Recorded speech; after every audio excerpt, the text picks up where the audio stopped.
하나님의 말씀은 마태복음 16장 21절에서 23절 말씀입니다. 마태복음 16장 21절에서 23절, 신약성경 27페이지입니다.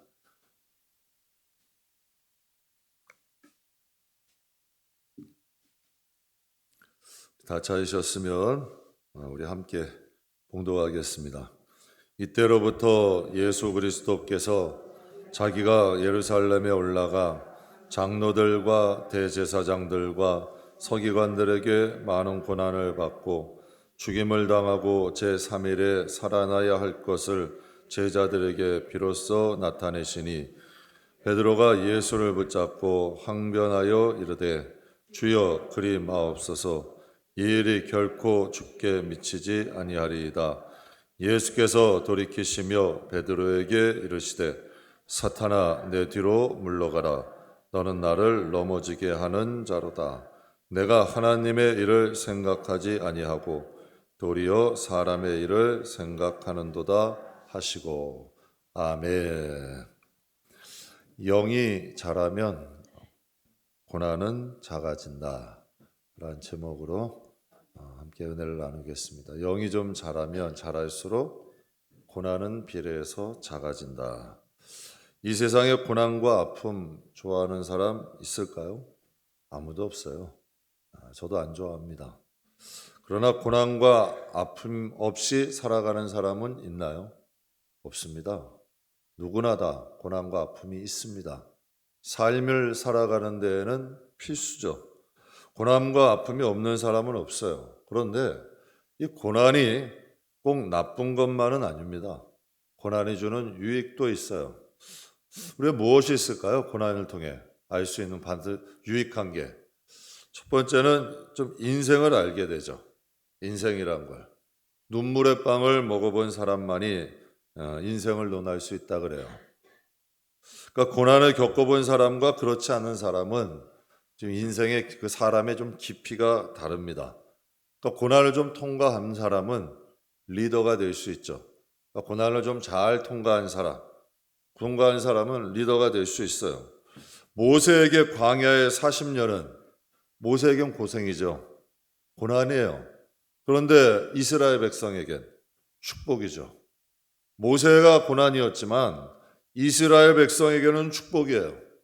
만약 모세에게 광야의 40년이 없었다면 이스라엘 백성을 인도할 수 있는 길을 모르죠. 내가 고난에서 좀 뛰어넘어 보고 이겨보고 그거에서 좀 헤쳐나와 봐야 누군가를 이끌어줄 수 있는 거예요. 지식은 생명이 없어요. 지식이 지혜가 되고 지혜가 능력이 될 때 사람을 살릴 수가 있는 거죠. 그래서 어설픈 위로가 사람에게 위로가 안 될 때가 많아요. 그러나 정말 여러분 힘이 되는 사람들이 있죠. 정말 나와 같은 이런 어려움 가운데 있는데 그것을 헤쳐나간 사람을 보기만 해도 은혜가 돼요. 힘이 나. 그러니까 모세는 그 길을 걸어가 본 사람이에요.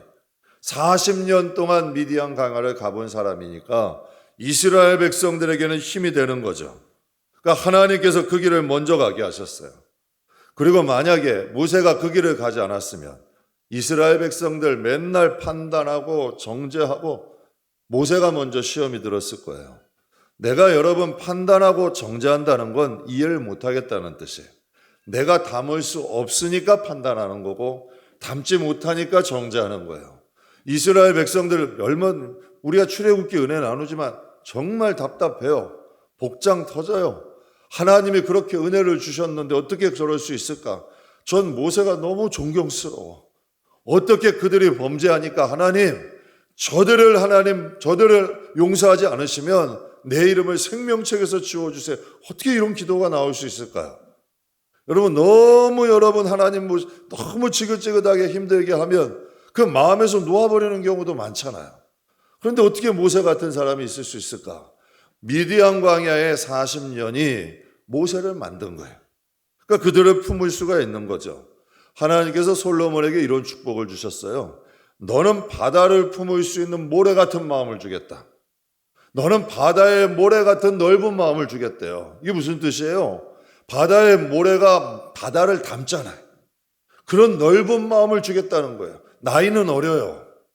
그런데 하나님이 그 마음을 주시니까 이스라엘 백성들을 지혜롭게 잘 다스릴 수 있는 마음을 주신 거야. 하나님이 그 일천 먼저 드리며 하나님께 간절히 매달리는 솔로몬에게 쉽지 않은 제사잖아요. 쉽지 않은 결단이잖아요. 그런데 그의 마음을 보시고 하나님 그의 마음을 주신 거예요. 이거 얼마나 큰 축복이에요. 만약에 인내와 온유함이 없었다면 이스라엘 백성들은 다 광야에서 소멸됐을 거예요. 그러니까 여러분 모세를 통하여 성경이 이렇게 얘기하잖아요. 지면에서 가장 온유한 자다. 저는 성경에 예수님이요 팔복 중에서 온유한 자는 땅을 차지할 거래. 전 잘 이해를 못했어요. 그런데 모세의 이야기를 보면서 맞다. 모세의 온유함이 있었기 때문에 가나안 땅을 차지한 거예요. 그 온유함이라는 것이 힘을 집약할 줄 아는 거예요. 힘을 쓸 때 쓸 줄 알고 정말 써야 될 때 쓰고 정말 이 마음을 다스릴 줄 아는 사람, 이러한 사람들이 땅을 차지하는 거고 하나님의 복도 받는 거예요. 여러분 무엇인가 세상에도 일할 때 아무 때나 여러분 승질내면 아무 일도 못해요. 정말 힘쓸 때 쓰고 참을 땐 참을 줄 알고 때로는 여러분 장사하는 사람도 손님하고 맨날 싸워보세요. 장사하겠어요? 그러나 이 마음을 잘 다스리는 사람이 때로는 손님 비유도 맞출 줄 알고 때로는 여러분 흥적 결단할 땐 결단할 줄도 알고 이래야 뭔가를 해도 할 수 있잖아요. 그러니까 이 하나님께서 모세의 축복이 곧 이스라엘 축복이 된 거예요. 그러니까 하나님이 모세를 사랑하시고 이스라엘 백성을 사랑하시니 모세를 광야에서 40년 동안 살게 하신 거예요. 여러분 모세가 얼마나 힘들었을까요? 인생의 반을 거기서 지새우고 있어. 쉽진 않은 일이지만 그가 변했잖아요. 그러니까 인생이라는 걸 알게 되니 자기가 깊이 자신을 알게 되니 백성들을 인도할 수 있는 사람이 되는 거예요. 또 고난이 주는 유익 뭐가 있을까요? 사람을 알게 돼요. 제 개척하고 나서 사람 보는 눈이 좀 달라졌어요. 그러니까 고난을 좀 겪어보니까 누가 진정으로 나를 위하는지도 알게 되고 이렇게 사람을 보는 눈도 좀 바뀌어요. 그리고 하나님의 진정한 하나님 백성이 누군가? 많이 가진 자? 여러분 뭔가 힘 있는 자 아니에요. 정말 하나님의 잃어버린 양이 어떤 사람이고 정말 하나님이 택하시고 부르신 자들이 어떤 사람인가? 제 새벽마다 기도하는 기도가 있어요. 하나님 정말 우리 베들교회에 하나님께 부름받은 사람, 택함 받은 사람만 오게 해주세요. 하나님이 부르신 자들, 택한 사람들은 달라. 하나님에 대한 마음이 달라. 하나님 예배에 대한 진정성이 달라. 여러분 진짜 여러분도 많이 보시잖아요. 교회의 직분은 중진인데도 하나님께 관심 없는 사람이 많아. 목사님인데도 정말 양들 목회보다 교회 정치에 더 관심 있는 분들도 많아. 그러니까 참 이거 틀린 거예요. 하나님께 부름받은 사람은 하나님께 관심이 있어. 하나님께 택함받은 사람은 하나님 나라에 관심이 있는 거예요. 그게 진정한 하나님 백성이죠. 그러니까 그러한 것들이 분별이 돼요. 고난을 좀 받아보면 정말 사람이라는 존재에 대해서 조금 보이게 되는 거죠. 그리고 또 한 가지는 가장 중요한 거예요. 하나님을 깊이 만나게 돼. 시편 119편을 무명으로 시편 119편을 성경에서 제일 긴 장 아니에요. 그런데 이 신학자들이 그 작가 미상으로는 되어 있는데 많은 신학자들이 다윗이 지었다고 얘기를 해요. 왜냐하면 다윗이 지은 시편과 너무 일맥상통하는 부분이 많아. 우리가 다윗이 말했다 가장할 때 이렇게 고백을 해요. 고난받는 것이 내게 유익이니 내가 주의 말씀을 깨닫게 되었다. 명언이잖아요. 다윗이 얼마나 많은 고난당했어요. 주의 고난을 받아보니까 하나님 말씀이 진리야. 제가 요즘 깨닫는 것이 정말 선진들의 이 명언, 격언. 이거는 진짜 이건 삶을 통해서 나오는 거야. 저희 성경의 선진 말고 우리 조상들이 한 여러분 옛 속담, 옛 격언들도 버릴 게 없더라고. 젊었을 땐 이해가 잘 안 됐어요. 요즘 그게 이해가 돼. 진짜 인생 살아보니까 이게 진짜구나. 이러한 것들이 이해되는 거예요. 그러니까 성경도 마찬가지인 거야. 다윗이 고난을 받아보니까 주의 말씀을 깨닫게 되었대요. 그러니 그가 이렇게 시편 19편에 이렇게 고백해요. 주의 말씀이 순금보다도 소중하고 송이꿀보다도 달도다. 고난도 당해보고 우여곡절 삶을 당하다 보니까 하나님 말씀이 귀하고 하나님 말씀이 달아. 이제는 여러분 전 하나님 말씀을 좀 따를 수 있을 것 같아요. 세상에 어떤 사람의 여러분 유명한 사람의 말이라 할지라도 하나님의 말씀보다 못해. 하나님의 뜻대로 살아야 내 영혼에 유익이 돼. 아무리 여러분 세상의 격언이라 할지라도 그것보다도 하나님 말씀이 더 정확한 거예요. 하나님은 나에게 관심이 있거든. 그것은 여러분 모든 사람에게 통용되는 건지 몰라도 하나님 말씀은 살았고 운동력이 있어. 나의 영혼을 세우고 내 영혼의 미래를 바꿔놓을 수 있는 게 하나님 말씀이에요. 그러니까 다윗이 고백을 하는 거죠. 하나님은 고난에 대해서 이런 말씀을 하세요. 고린도전서 10장에 보면 사람이 감당할 시험 밖에는 너희가 당한 것이 없나니 오직 하나님은 미쁘사 너희가 감당하지 못할 시험 당함을 허락지 아니하시고 시험 당할 줄 또한 피할 길을 내사 너희로 등에 감당하게 하시느니라. 제가 한번 고백드렸죠. 개척 초기에 정말 여러분 결단해야 될 때가 있었어요. 종로를 가느냐 타협하느냐 뭐 이러한 결단을 할 때가 몇 번 있어요. 그런데 하나님은 종로를 가게 하시더라고요. 그때 인간의 마음엔 항상 이랬어요. 에이, 이 길이 안 되면 처음부터 다시 시작하지. 항상 이런 마음이 아니면 그 결단을 못 하더라고요. 그래, 그냥 처음부터 또 다시 시작하지. 이런 마음이 서야 하나님의 길은 가는 거야. 그러니까 성경의 말씀이 그대로 죽으면 죽으리다는 마음에 결단이 없으면 이 길을 못 가는 거야. 그러니까 하나님이 말씀하시잖아요. 너희가 감당하지 못할 시험 당함을 허락지 아니하시고 이걸 어떻게 알아? 우리가 감당할 수 없을지 감당할 수 있을지 다 감당할 수 없을 것 같아. 그런데 막상 부딪히면 길이 열려. 피할 길이 있는 거예요. 감당하게 하시는 거야. 그러니까 이제는 좀 믿음이 생겨. 하나님이 내가 감당할 수 없는 것은 안 준다 했으니 버틸 때까지 한번 버텨보자. 한번 갈 때까지 한번 가보자. 그런데 여러분 찬송가 337장 한번 부르는데 야, 이게 저에게 또 꿀소리가처럼 돼. 무거운 짐을 나 홀로 지고 견디다 못해 쓰러질 때 여기서부터가 이제 절정. 불쌍히 여겨 구원해 주리 은혜의 주님 오직 예수. 그러니까 무거운 짐에서 견디다 못해서 한번 쓰러지면 그때 주님이 등장하시는 거예요. 근데 성경 말씀 그대로잖아요. 정말 내가 버틸 때까지 버텨보고 견딜 때까지 견뎌보고 도저히 안 될 것 같아서 주저앉았을 그때 하나님의 손 내미셔서 일으켜 주시는 거예요. 그러면 무엇이 달라지는 줄 아세요? 내 믿음이 생겨. 정말 여러분 담대함이 생기고 나도 모르는 중에 내 그릇이 커지는 거야. 정말 여러분 그런 데까지 갈 수 있다는 것 자체가 우리의 믿음의 성장을 의미하는 거죠. 그러니까 하나님은 감당할 수 없는 고난은 안 주신다는 거예요. 우리가 거기에 대한 믿음을 가져야 돼요. 그럼 고난에 대한 목적은 뭐예요? 훈련과 성장이야. 여러분 사람 살 하나 빼는 것도 쉬워요? 살 빼는 거 하나도 어려워요? 전쟁이라 그래. 다이어트를. 여러분 사람 1kg 한 5kg만 빼는 것도 전쟁이에요. 목 진짜 운동해야 되고 먹는 거 조절해야 되고 사람 살 하나 빼는 것도 쉽지 않아. 제가 TV에 보면 한 방송에서 큰 부자가 아니야. 서민들이 아주 평범한 서민들이 성공한 이야기들. 제가 한번 궁금해요. 그래서 한번 그런 거 가끔 봐요. 그러면은 그들 가운데 눈물 없이 일어난 사람들은 없어. 다 누구나 하나 다 자기 얘기하면서 울어. 조그만 김밥 하나도 여러분 동네에서 잘 되는 데인데 5번째 가게래. 이것도 해보고 저것도 해보고 이것도 해보다 안 돼서 결국 또 그거 했는데 그게 잘 된 거야. 세상에서도 무엇인가 하나 이뤘으려면 그냥 되지 않아요. 눈물이 있어. 고생이 있어. 그러니까 왜 성경에 말씀하시죠. 육체의 연습도 약간의 유익이 있다. 여러분 우리가 육체도 다이어트도 열심히 하면 건강해지잖아요. 살도 빠져. 세상에 여러분 우리가 기업이나 세상에 여러분 직장도 무엇인가 열심히 하고 성실히 하면 열매가 있어. 그러니까 하나님 말씀하시는 거 경건은 범사에 유익하니 너희가 하나님 앞에 믿음 제대로 세우고 신앙생활 제대로 하면 내세에 유익이 있다 이렇게 말씀 안 하셔. 금생과 내세의 약속이 있다. 하나님이 약속하시는 거예요. 제가 주일날 말씀드렸나요? 수요일날 하여튼 제가 이삭에 대해서 한번 말씀드렸을 거예요.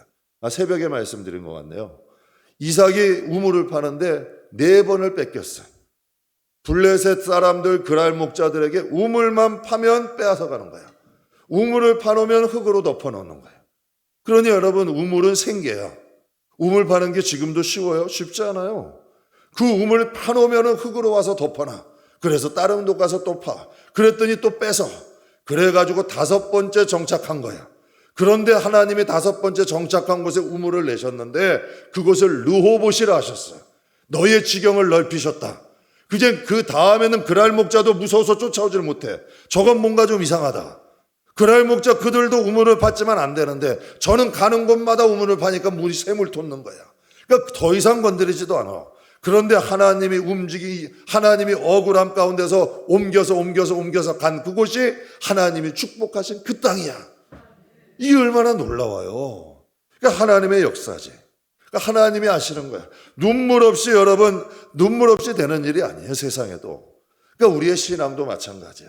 좀 무거운 짐이 힘들고 어려워도 하나님 믿고 여러분 신앙 지키고 하나님 뜻대로 살아가면 경건은 범사 유익하니 금생과 내세 유익이 있다. 경건이 뭐예요? 하나님 잘 섬기는 거 아니에요? 하나님 뜻대로 사는 게 경건이잖아. 정말 경건한 신앙을 가진 자들에게는 금생과 내세 약속이 있대. 정말 저도 이 복을 받고 싶어요. 그래서 저도 잘 되고 우리 가정도 잘 되고 우리 교회도 성장하고 교인들도 잘 되고 이게 얼마나 축복이야. 근데 이 말씀이 맞더라고. 저도 경험을 해보고 노력해봐도 인간 수단 쓰려고 그러면 막히는 게 많아. 한계에 부딪혀. 결코 거기 열매가 없더라고. 그런데 하나님 뜻대로 살다 보니 자녀들에게도 열어주시는 길이 있고 성도들에게도 열어주시는 길이 있어. 하나님의 교회도 평안하세요. 전 너무 감사해요. 코로나 거의 3년여 시간을 보냈는데 우리 교회 편안했잖아요. 큰일 없었잖아요. 하나님의 인도함이 있었잖아요. 이게 간증이잖아.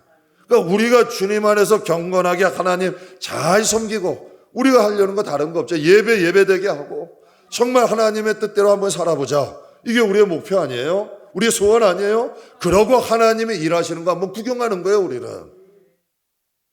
고난의 목적은 다른 거 아니에요. 하나님이 망하게 절대 하나님은 그런 분이 아니야. 하나님은 우리를 훈련시키는 거예요. 때로 고난이 있어요. 우리의 믿음을 성장하게 하시는 거예요. 우리가 왜 참아야 할까요? 우리의 생명 때문에. 어떠한 환경 중에도 믿음 지키고 세상에는 얼마나 어려운 환경들이 많아요. 코로나라는 것이 쾅 부딪히고 우리가 인생 살아보지만요. 돌발 상황들이 많잖아요. 각 영혼들마다 정말 돌발 상황 많아. 제가 좀 미안한 얘기인데 제가 또 우리 애들한테 미안해서 얘기를 안 하는데 꼬맹이가 그건 저에게도 충격이에요. 딱 여자인데 진짜 충격이죠. 어느 날 갑자기 그것도 주일 예배 끝나고 충격인 거예요. 그런데 하나님이 그것을 통하여도 유익이 오더라고. 만약에 평상시에 신앙이나 이게 되지 않으면 다 뒤집어지는 거야. 그러니까 하나님이 고난을 통하여 우리 연단하는 거예요. 어떠한 환경에도 놀라지 말고 당황하지 말고 하나님 붙잡는 신앙. 이게 진짜 믿음이잖아요. 어느 날 갑자기 내 아들 다쳐라. 그런데 여러분 아브라함이 당황했다 그래요? 털끝만큼도 당황 안 해요. 어느 날 갑자기 하나님하고 야곱 강가에서 갑자기 하나님이 씨름하재요. 질질질 환도뼈가 위골돼가지고 노인 100세나 되는 노인이 질질 끌려당긴 거 아니에요. 그 당시에 야곱강에 씨름한 야곱이 100세예요. 그 노인이 여러분 하나 질질 끌려다닌 거 아니야. 그러면서도 그 손 놓지 않고 뭐라 그래요? 하나님이 날 축복하지 않으시면 더 이상 도망가기 싫은 거야. 이제 내 자식들, 내 가족들, 하나님 더 이상은 이제 이렇게 살고 싶지 않은 거야. 에서에게 쫓겨, 라반에게 쫓겨. 우리도 그럴 때 있잖아요. 정말 지긋지긋한 거야. 그러니까 이 야곱은 생명 걸고 붙잡은 거예요. 그때 하나님이 뭐라 그러세요? 네가 이겼다. 네가 이긴 자다. 그의 가족들이 복을 받잖아요. 이게 하나님이 주시는 유익이에요. 하나님이 주시는 영광, 하나님이 주시는 능력이지. 이게 생명인 거예요. 본문에는 주님은 고난 받으실 것을 말씀하셨어요. 그때 베드로가 뭐라 그래요? 베드로가 예수를 붙잡고 항변하여 이르되 주님 그리하지 마십시오. 이 일이 결코 죽게 미치지 아니하리이다. 이거 얼마나 여러분 진짜 제자다운 모습이잖아. 주님이 십자가 지시고 그 고난 받으신다니까 베드로가 말란 거 아니에요? 그러니까 우리는 이렇게 생각할 수 있어요. 하나님이 우리를 사랑하시는데 고난과 아픔이 온다 혼돈스러운 거예요. 그러니까 이 시대의 신앙이에요. 이 시대. 왜 하나님이 나를 사랑하는데 고난을 받죠? 왜 하나님이 사랑하는데 내가 이런 아픔을 받죠? 마귀는 혼란을 규칙이요. 욥의 친구들이 욥이 고난을 당했잖아요. 세 친구가 있을 때 가장 친했던 친구인 거야. 그리고 욥에게 뭔가 도움을 받았던 친구들이야. 그런데 그들이 와서 욥에게 뭐라 그런지 아세요? 하나님이 너를 사랑하신다면 왜 너에게 고난이 떠나지 않냐? 얼마나 억울해요. 친구에게 가장 가까운 사람에게 이런 말을 듣는 거야. 아내는 뭐라 그래요? 하나님이 너 버렸으니까 하나님 저주하고 죽으래. 야, 이것처럼 지금 욥이 아무도 없잖아. 하나님밖에 매달릴 데가 없어. 우리 모세도 그랬잖아요. 바로의 백성과 이스라엘 백성 그 누구도 없었잖아요. 그 당시에는 그의 자식도 없고 그의 아내도 없고 그의 편이 없어. 그런데도 그들이 하나님 붙잡잖아요. 예수님이 베드로의 말에 단호하게 이렇게 말씀하세요. 23절에 예수께서 돌이키시며 베드로에게 이르시되 사탄아 내 뒤로 물러가라. 너는 나를 넘어지게 하는 자도다. 내가 하나님의 일을 생각하지 아니하고 도리어 사람의 일을 생각하는도다. 마귀는 우리를 넘어뜨리는 자예요. 그러니까 예수님이 베드로를 제 새벽에도 말씀드렸어요. 얼마나 사랑하셔요. 자기를 배신하고 간 베드로 갈릴리까지 가서 요한의 아들 시몬아 내가 나를 사랑하느냐. 다시 그를 세우셨던 그토록 사랑해. 어쩌면 당신 자신보다도 더 사랑하신 것 같아요. 진짜 사랑하셨던 베드로 아니에요? 그런데 왜 베드로에게 이렇게 하셨을까? 내가 십자가를 지고 영광을 얻어야 너희가 영광을 얻는다는 거야. 그러니까 여러분 우리가 알아야 되는 게 예수님의 부활과 승천이 있어야 제자들을 살릴 수가 있는 거예요. 예수님은 그걸 아신 거예요. 우리가 신앙생활할 때 어설픈 정은 오히려 함께 넘어지는 거예요. 어설픈 정은. 내가 살아야, 내가 서야 내 가족들도 세울 수 있는 거고 내가 서야 남도 세울 수 있는 거예요. 그러니까 예수님의 이 결단이 있었기 때문에 제자들이 산 거고 우리도 살았잖아요. 예수님이 여러분, 물론 예수님이 그럴 뿐이 아니지만 만약에 그 길을 가지 않으셨다면 여러분 우리가 있을 수 있어요? 없잖아요. 우리가 때로는 고난의 어려움이 있을 수 있어요. 그러나 한번 가보세요. 우리를 훈련시키고 연단시키셔서 무엇인가 하나님이 유익해 하시는 거예요. 예수님의 십자가의 길이 제자들을 살렸어요. 지금 여러분이 수도 없는 많은 그리스찬들을 살렸잖아요. 우리 한국의 기독교 뿌리 내릴 때 그 핍박과 지금도 한강에 말씀드렸죠. 양화진, 절두산 다 하나님의 이 순교의 피가 흐르는 강이에요. 한강이. 수많은 사람들의 피가 흐르는 거야. 그 신앙으로 우리가 있잖아요. 만약에 여러분이 믿음 잘 지키고 경건하게 하나님 안에서 살아간다면 금생과 내세의 약속은 반드시 있는 거예요. 하나님은 의심하실 존재가 아니고 하나님은 두 번 부를 존재도 아니야. 하나님의 말씀은 그대로 되는 거예요. 성도들의 고난은 훈련입니다. 우리의 믿음을 성장시키기 위한 하나님의 또 다른 사랑이에요. 그렇다면 우리가 고난과 시험, 이 축복이라는 건 알고 있어요. 그렇다면 이 고난과 시험을 어떻게 하면 좀 잘 이길 수 있을까? 제가 간단히 두 개만 말씀드릴게요. 그러니까 뭐 성경을 통해서 저도 경험하면서 고난과 시험을 잘 이길 수 있는 방법 첫 번째는 믿음의 선포야. 제가 주일날도 말씀드렸을 거예요. 생각과 입이 변해야 돼요. 생각이 안 변하고 입이 안 변하면 신앙은 절대 안 자라. 말이 변해야 돼. 여기서 부글부글 하더라도 여러분 말로는 복을 빌어야 돼. 그래야 이것이 다 녹아가지고 소멸이 돼버려. 근데 여기 있는 거 자꾸 내뱉기 시작하면 자꾸 그 나무는 자라는 거야. 내가 먹이를 주면 내가 아직 좀 부족하더라도 입으로는 축복을 빌어야 돼. 자꾸 복을 선포해야 돼. 인간은 가만히 있으면 염려, 근심, 걱정이 오는 거예요. 가만히 놔두면 5만 가지 생각들을 하게 돼. 그러기 때문에 우리가 성경을 보는 거예요. 기도하는 거예요. 자꾸 변화시키는 거야. 오죽하면 여러분 사도 바울이 이런 고백했어요. 나는 날마다 죽노라. 왜 죽어요? 내가 복음을 전하고 도리어 내가 버림을 될까 두렵다. 바울은 안 거야. 그 정도 영성이니까 자기 자신은 아닌 거니까. 그러니까 항상 자기를 돌아본 거죠. 그래서 목사님들이 이런 말씀 잘하잖아요. 아사교회생, 아생교회사. 이건 명언인 거야. 내가 죽지 않으면 교회는 죽어. 내가 살면 교회가 죽고 내가 죽으면 교회는 살아나는 거예요. 똑같은 거예요. 여러분이 미랄이 되면 여러분 가정이 살아. 여러분 영혼이 살아. 그런데 내 법, 내 고집, 내 생각, 내 습관 여기 고집하는 순간 우리는 내 자신도 여러분 퇴보하게 되고 우리의 주의도 퇴보되는 거예요. 그러니까 믿음의 선포를 해야 돼요. 야고보서 4장에 보게 되면 이런 말씀이 있죠. 그런즉 너희는 하나님께 복종할지어다. 그리고 마귀는 대적해라. 이게 아주 간단한 건데 하나님의 말씀에는 순종이 아니야. 순종 위에가 복종이야. 복종은 묻지도 따지지도 않는 거 아니에요. 순종 위에가 복종이야. 이 야고보는 예수님의 동생이에요. 예루살렘 교회 최고의 지도자였어요. 그가 고백을 하는 거야. 하나님의 말씀에는 여러분 당연하잖아요. 하나님이신데 하나님의 말씀은 복종해라. 그러나 마귀는 대적해라. 대적해야 돼요. 싸워야 돼요. 그래야 피하는 거야. 마귀는 자꾸 하나님의 사랑을 의심하게 만들어. 우리를 혼돈시키는 거죠. 그래서 아담과 하와도 그렇게 한 거 아니에요. 혼돈시키는 이거 먹으면 너희 하나님같이 돼. 아담과 하와를 높여주는 것 같았지만 결국 하나님과 띄워놓은 거야. 하나님과 떨어진 우리는 마귀밥이에요. 하나님과 떨어져요. 우리를 여러분 우리의 신앙이 지키고 우리가 이 영원히 보존할 수 있는 건 하나님께서 성령께서 예수의 보혈이 함께 하시기 때문이지 우리 자체는 절대로 우리의 자신은 우리 스스로 어떻게 구원을 해요. 하나님이 계시니까 하나님이 우리를 지키시니까 그러니까 하나님과 자꾸 띄워놓으려고 그러는 거예요. 그러니까 마귀는 피할수록 더 괴롭혀.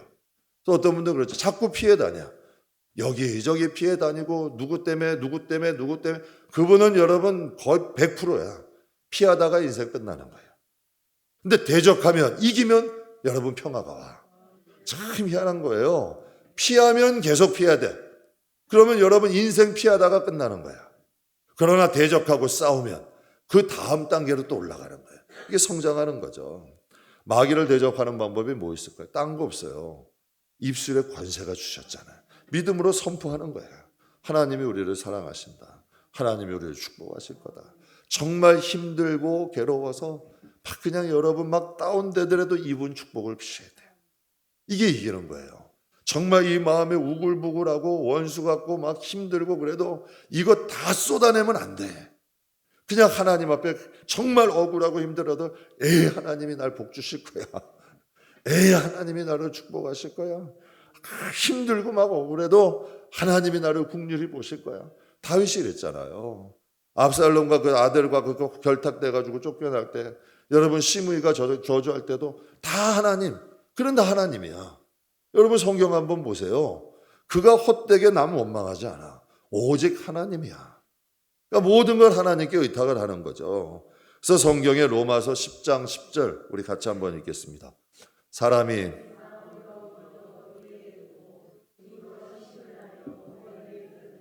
아멘.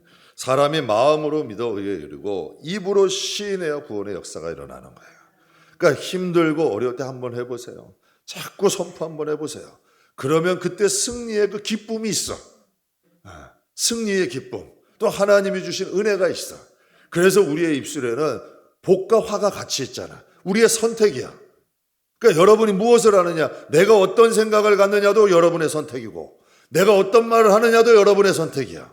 내가 어떤 생각을 해서 화를 당하다도 여러분의 선택이고 내가 어떤 생각을 해서 복을 받더라도 여러분의 선택이야. 누가 여러분을 시키지 않아. 생각과 입은 여러분이 결단하는 거야. 그래서 이 입에서 복이 나가든 저주가 나가든 그건 여러분의 선택이잖아. 그러니까 이 마음에 믿음의 선포를 해야 마귀가 떠나가. 여러분 우리가 믿음에 서면 자연히 마귀는 떠나가요.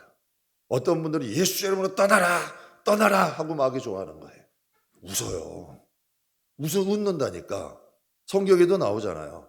바울이 막 이적을 행하니까 수르가 그 제사장의 7 아들이 와서 바울이 그 예수의 이름을 빙자해서 하니까 그 귀신이 뭐라 그래요? 내가 예수도 알고 바울도 아는데 넌 누구냐 그래. 여러분 웃는다니까. 비웃는 거예요. 그러니까 우리 안에 예수로 충만해야 돼. 성령으로 충만해야 돼. 그래야 능력이 나타나는 거야. 그래야 하나님의 역사가 일어나는 거고 하나님의 영광이 나타나는 거예요. 왜 그러냐면 예배소서 4장 한번 보겠습니다. 예배소서 4장 같이 읽겠습니다. 분을 내어도 해가 지도록 붐을 품지 말고 그다음 분을 내어도 죄는 짓지 말래요. 우리 분 낼 수 있어요. 그러나 죄는 짓지 말고 냈으면 빨리 씻어버리라는 거예요. 해가 지도록 이 마음에 품고 살지 말래. 그런데 이거를 1년, 2년, 5년, 10년 그건 다 나 죽이는 거예요. 나만 죽어요? 그 독이 쌓여있으면 주변에 자식들에게 나오지 주위에 여러분 자녀들에게 그 독이 다 흘러나오는 거야. 그럼 주위도 죽이죠. 간단한 거 아니에요. 내 안에 은혜가 있으면 은혜가 흘러나오는 거고 독이 있으면 독이 흘러나오는 거야. 그럼 주위를 살리고 죽이는 권세는 누구한테 있는 거예요? 여러분한테 있는 거지. 옛날에 장경동 목사님이 예전에 초창기에 예전에 아주 오래전에 제가 한번 그분이 설교하는 거 한번 듣다 이런 말씀 한번 하시더라고요. 마귀가 한번 들어오면 나가지 않는다는 거예요. 일단 한번 들어오면 나가지 않으니까 악한 영들이 역사하는 환경을 만들지 말래. 근데 저는 그때 오래된 이야기인데요. 한 10년도 넘은 것 같아. 근데 그게 제 마음에 그래도 그 은혜가 되더라고. 여러분 맞는 말이에요. 한번 들어와서 자꾸 생각해서 왔다 갔다 하는 거는 어쩔 수 없어. 그러나 그때 정리를 해야지. 이 마음에 유다처럼 쑥 들어와 버리면 잘 나가지 않는 거예요. 한번 들어온 거 자리를 틀면 개들도 자기 밖으로 안 뺏겨. 그러니까 여러분 어둠이 올 수 없는 환경을 만들어야 돼. 음식이 썩으면 당연히 파리가 꼬이잖아요. 여러분 생각해 보세요. 근데 깨끗하게 돼 있으면 올해도 못 와. 먹을 것도 없어. 여러분 당연한 거 아니에요? 그러니까 우리의 영혼이 하나님 앞에 귀한 그릇은 깨끗한 그릇이래. 그런 영혼은 복을 받을래야 받지 않을 수가 없는 거야. 하나님이 반드시 은혜 주신다는 거죠. 여러분 우리의 믿음이 서면 어둠은 반드시 떠납니다. 그리고 하나님은 반드시 고난 후에는 무엇을 주신다? 축복을 주세요. 그래서 시편 119편에 고난당한 것이 내게 유익이라. 이로 말미암아 내가 주의 율례를 배우게 되었다. 주의 입의 법이 내게는 천천 금은보다 좋으니라. 다윗이 바보예요? 자윈 똑똑한 사람이에요. 영적으로 손해볼 일 안 해요. 그런데 그가 얘기해요. 주의 말씀이 천천 금은보다 낫다. 전 이거 인정해요. 천천 금은을 줄게 하나님 구원하고 팔까요? 못 팔아요. 절대 안 해요. 세상에 어떤 유익을 줘도 안 바꿔요. 제가 새벽에 웬만하면 안 나가요. 왜? 새벽에 기도해야 하는 이 리듬이 한번 깨지면 다시 세우기가 쉽지 않아. 기도 생활이 쉬운 것 같죠? 탑 쌓는 것 같아요. 세우기는 어려워. 허는 건 금방이야. 금방이에요. 금방 무너지는 거야. 그러니까 하나님과의 관계, 이게 더 중요한 거야. 그래서 웬만하면 어디 잘 안 가려고 그래요. 그게 나를 지탱하고 우리 가정을 지탱하고 우리 교회를 지탱하는 거니까. 왜 시편 기자가 다윗이 이런 고백을 했을까요? 시편 19편에 그 정답이 있어요. 같이 읽겠습니다. 그러니까 잠깐만요. 여기서 보면 10절 앞에 보면 주의 율례, 규례, 법도 하나님 말씀에 대해서 쫙 말씀해. 시편 나중에 집에 가서 한번 읽어보세요. 19편에. 그 다음에 한 말이야 이게. 그렇게 보시면 돼요. 같이 읽겠습니다. 금곧 많은 순금보다 더 사모할 것이며 꿀과 송이꿀보다 더 달도다. 또 주의 종이 이것으로 경고를 받고 이것을 지킴으로 상이 크도다. 아멘. 이 원어로 보면 상은 보상이라고 되어 있어요. 크니다는 그레이트, 크다. 하나님의 상이 크다는 거야. 영어 성경은 그렇게 되어 있어요. 이게 다윗이 자기의 고백을 하는 거예요. 주의 종이 하나님의 이 말씀의 경고를 받고 이것을 지킴으로 상이 컸다는 거예요. 내가 하나님께 복받은 비결은 사울은 하나님의 법을 지키질 않았잖아요. 그래서 사무엘 통해 하나님은 순종이 제사보다 낫다. 듣는 것이 수양의 기름보다 낫다 했어요. 하나님은. 그러니까 하나님이 사울에겐 그런 거예요. 그러니까 다윗은 하나님께 고백하고 내가 주의 경고를 받고 지킴으로 내가 상이 크다. 내가 복을 받은 그 의미는 하나님의 법을 지켰기 때문이다. 여러분 경고라는 게 뭘까요? 복음이라는 건 울타리야. 우리가 넘지 말아야 될 울타리. 그러니까 하나님이 울타리로 주신 거예요. 우리는 복음 안에서 사는 거예요. 복음이 예수님이잖아요. 예수님이 복음이잖아요. 우린 복음 안에서 살아가는 거예요. 복음 안에서 안전하고 복음 안에서 복을 받고 복음 안에서 복을 받는 거죠. 어느 집사님과 제가 잠깐 대화를 나누다가 하나님이 사랑하시는 사람인데 일이 바쁘다 보니까 예배를 소홀히 한 거예요. 온라인 예배 드리다가 뭐 이렇게 하면서 일을 한데 한 번 여기 교통사고 아주 크게 나버린 거예요. 근데 거기서 그 딱 나면서 그 생각이 들더래. 야, 이거 하나님이 하셨다. 사고가 콱 나면서 번쩍한 거야. 그래서 제가 그 생각을 했어요. 그분이 그러시더라고, 나보고. 그러니까 하나님이 일깨워 주셨다는 거예요. 그래서 참 지금 그런 생각, 야, 그거 좀 기회롭다. 그거를 하나님의 경고를 받을 수 있는 거예요. 그래서 이제 하나님 앞에 예배 열심히 하겠어요. 거기서 그래도 돌이킬 줄 아는 거야. 이거 지혜 아니에요? 많지 않아요, 이렇게 돌이킬 수 있는 사람이. 그래도 하나님이 사랑하시는 거야. 그래서 제가 그분께 그랬어요. 하나님이 치셨으니 하나님의 큰 은혜가 있을 겁니다. 항상 복음 빌어야 돼. 왜 아깝게 그걸 그냥 보내요? 하나님이 치셨으니 하나님의 은혜가 있을 겁니다. 이건 우리에게 아예 입에 배야 돼. 하나님이 내가 이런 고생을 하니 하나님이 나를 은혜 주실 거야. 이게 우리에겐 자동적으로 나와야 돼. 그래야 악한 어둠이 떠나가는 거예요. 더 이상 여러분 우리를 괴롭히지 않는 거예요. 그리고 어떠한 어려움이 있어도 그것이 하나님의 복이 될 수 있는 거고요. 하나님의 경고의 목적이 뭘까요? 돌이킴이에요. 그럼 돌이키게 하셔서 뭐 하시게요? 은혜 주시려는 거죠. 축복하시려는 거죠. 다른 거 없잖아요. 하나님이 경고하시는 건 돌이키라는 거예요. 빨리. 그리고 돌이키면 하나님이 우리 축복하시는 거죠. 정말 우리가 죄인 되었을 때에도 우리를 위해 예수님을 주시니에요. 그래서 성경이 그랬잖아요.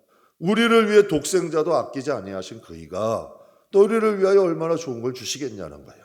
온갖 귀한 은사와 선물이 빛들이 하나님 앞에 있대요. 하나님이 기뻐하시는 믿음은 그가 항상 임마누엘 우리와 함께 계시는 것과 그를 찾는 자에게 상 주심을 믿어야 한다. 이게 하나님이 기뻐하시는 믿음이잖아요. 고난에 매몰되는 어리석은 신앙 갖지 마세요. 나만 손해요. 절대 고난에 매몰되지 마시고 이런 여린 신앙이 아니라 고난 가운데도 믿음으로 선포하고 그것을 축복으로 바꿔서 이게 여러분의 가문에 흐르는 신앙의 뼈대를 삼는 정말 축복된 저와 여러분들에게 주의 이름으로 축복합니다. 두 번째는 고난과 시험을 이기는 방법. 두 번째는 영이 자라면 고난이 작아져요. 인생은 고난과 아픔은 없을 수가 없어요. 근데 우리의 믿음이 자라면 돼. 고난에 집중하는 건 어리석은 사람이야. 여러분 남의 허물에 집중하는 사람도 미련한 사람이야. 자꾸 보면 그거 나도 배워요. 좋은 거 자꾸 보면 좋은 거 배우고요. 나쁜 거 자꾸 옛 어른들이 이런 말이에요. 사람은 욕하면서 배운대. 저거 나빠. 저거 안 돼. 이렇게 욕하면서 배운다는 거야. 참 이상해요. 딸은 엄마 따라가요. 아들도 여러분 아빠 따라가요. 거기서 여러분 그 가문의 줄을 끊어야 되는 거야. 저도 여러분 그런 그 쓴뿌리들이 있어요. 그거 끊으려고 몸부림쳐요. 끊어야 돼요. 그래야 우리의 후손들이 바뀌어. 싸워야 되는 거야. 여러분 아까도 말씀드렸잖아요. 개도 자기 밥그릇 안 뺏기는데 우리를 여러분 조상 대대로 우상을 섬겼던 우리들이 구원받아서 하나님 나라에서 영광을 누리게 가만 놔두겠냐는 얘기야. 상식적으로 말이 안 되잖아요. 우리가 인정하든 인정하지 않든 천국도 있고 지옥도 있어. 천사도 있고 마귀도 있어. 그럼 우리가 어떻게 해야 돼요? 믿음 안에서 살아야죠. 고난에 집중하는 건 어리석은 신앙이에요.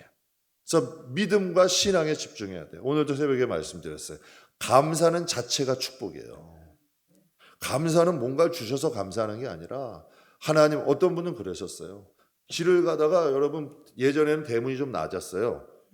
예전에 한 신앙 좋은 권사님이 길을 가다가 대문에다 쾅 부딪힌 게 혹이만큼 난 거예요. 그분이 뭐라 그러신 줄 아세요? 아이고 하나님 나에게 지혜를 주셔서 감사합니다. 참 이게 엉뚱한 것 같은데요. 그분의 신앙의 그 마음을 알 수 있는 거 아니에요. 평소의 신앙을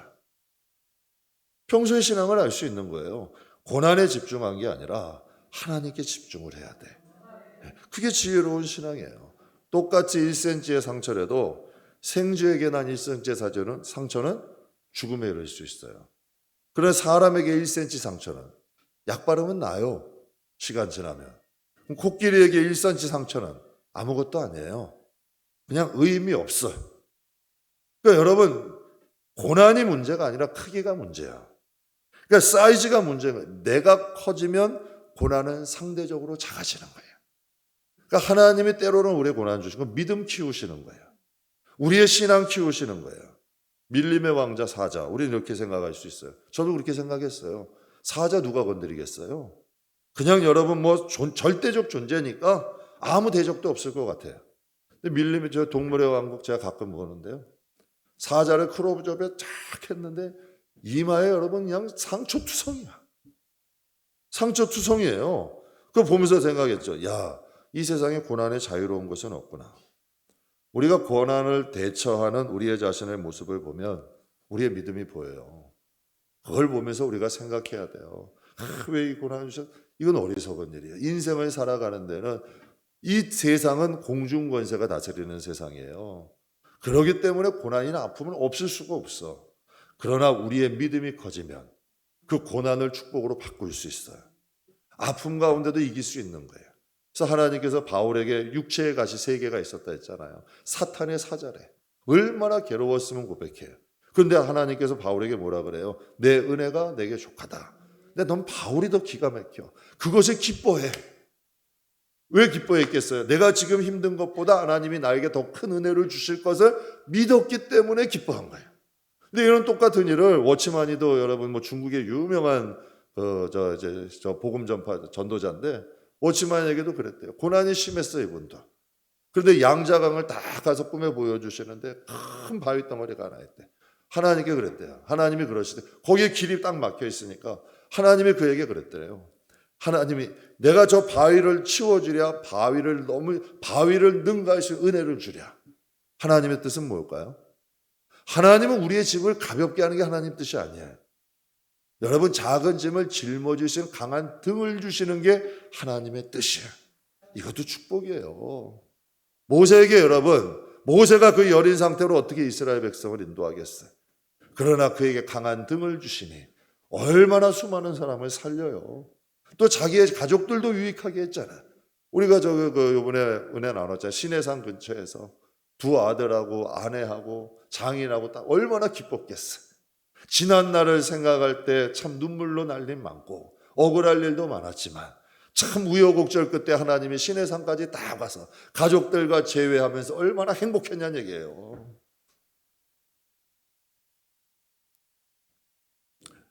사도 바울이 크신 사역을 감당할 수 있었던 이유는 다른 거 아니에요. 자족함을 배웠어요. 일체의 환경에 자족이란 뜻은 만족을 의미해요. 늘 힘들어 상처받았어. 제발 부탁해요. 자꾸 파리들 끌어모으는 거예요. 여러분 그냥 상식적으로 생각해 보세요. 우리가 말하는 걸 다 듣잖아. 그러면 하나님이 위로해 주실까요? 아니면 여러분 그들이 먼저 힘들어. 위로는 여러분 하나님 저 할 수 있어요. 무거운 짐을 나오지고 견디다 못해 쓰러질 때 이때 위로가 오는 거야. 하나님 나 힘들어요. 괴로워요. 원망, 불평 저거 마귀들 꼬이는 거야. 죄송하지만. 그러나 하나님 저 해볼게요. 하나님 힘주세요. 하나님 붙들어 주세요. 이기게 해주세요. 하나님 저 이기고 싶어요. 하나님 뜻대로 몸부림칠 때 하나님의 위로가 임하는 거예요. 하나님의 능력이 임하는 거예요. 하나님의 역사에 나타나는 거지. 저도 처음에 개척할 때요. 두려움 많았어요. 목회가 두려워서 사실. 여러분께 솔직히 고백해요. 내가 할 수 있을까? 염려와 근심도 많아. 그런데 죄송하게 전 돌아갈 길이 없었어요. 돌아갈 곳이 없었어. 그냥 버텨야 되는 거야. 그냥 하나님이 다 정리하고 오게 하셔가지고 갈 곳이 없어. 도망갈 데가. 그냥 죽으나 사나 이 길 가야 되는 거야. 그런데 하나하나 가다 보니까 성경의 말씀들이 깨달아지는 거예요. 이 말씀이 그냥 말씀이 아니야. 그냥 우리 성도들은 여기를 걸어가는 거예요. 사도행전을 우리가 걸어가고 있는 거예요. 그래서 우리의 영혼이 복된 거야. 그래서 하나님의 나라의 영광도 얻는 거예요. 사랑하는 성도 여러분, 하나님이 주시는 훈련, 여러분 믿음 잘하세요. 믿음이 자라면 고난도 별거 아니에요. 믿음 자라면 상처도 별거 아니에요. 그러니까 하나님께 믿음 자라게 해달라고 하세요. 여러분 영혼 키우세요. 그럼 반드시 하나님의 역사는 일어나요. 가나안 12중탕 이것까지 하고 마치겠습니다. 가나안 12집탐꾼도 보면 상대가 커 보이면 나는 작아 보이는 거예요. 근데 상대가 작아 보이기 시작하면 내가 커 보이는 거예요. 열정탐꾼은 저들은 거인이고 우리는 메뚜기 같대. 근데 여호수아 갈렙은 뭐라 그래요? 저들은 우리 밥이래. 하나님이 우리와 함께 하신대. 다윗은 어린 소년이고 골리앗은 2미터가 넘는 장군이야. 그런데 여러분 맷돌 하나 던지면서 너는 창과 뭐 단창과 뭐 방패를 가져오지만 난 만군의 여호와의 이름으로 간다. 키는 커도 그는 그의 마음에 하나님이 더 큰 거야. 이게 여러분 시각의 차이예요. 이게 성도의 믿음의 차이야. 반드시 축복은 고난을 통해서 와요. 반드시. 고난이라는 걸 잘 이겨 넘어가면 반드시 하나님의 축복은 옵니다. 고난이 달갑지는 않아요.